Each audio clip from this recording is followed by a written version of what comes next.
I became the new swimming coach because, first of all, I love sports and I think they're a crucial part of high school, and swimming is my favorite sport personally, so when the position came available, I was really excited to try.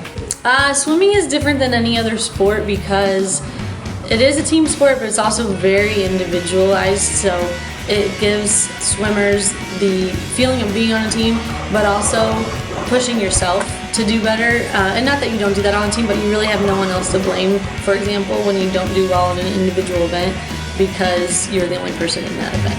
Oh, it is a great sport. Cardio is awesome. It works every muscle, so really it's one of the better sports for your overall health. Everything? I think for me personally, watching the swimmers grow is awesome. I hope for them the funnest thing is being on a team and encouraging each other, but also seeing their growth throughout the season. This year, for F.O.R, we had 5 new people, and for San Juan we had 2. As a total, we had 17 people with F.O.R and San Juan. We had a lot of new kids this year, and I would say overall they did awesome.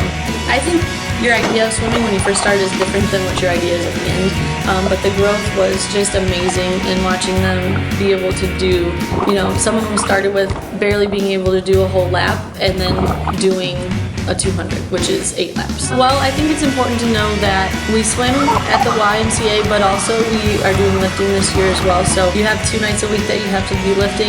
You're practicing 5 days a week, and then we also have our meets on Saturdays. So it is a big commitment. Goal setting, that's really important, and I think it's helpful once you have your first meet, you have your first official time, and then every time after that we try to get a better goal to improve each week. I think flip turns are one of the easier things to do that people at first when they see it think are really hard, but then by the end of the year everybody was doing flip turns. I think that for me that was exciting. I think the most difficult thing is breathing, which I don't think people really think about when they're thinking of swimming, but when you're swimming competitively, your goal is to really breathe as little as possible, so training yourself how to do that is probably the hardest part. I am Coach Fleming and I am doing this.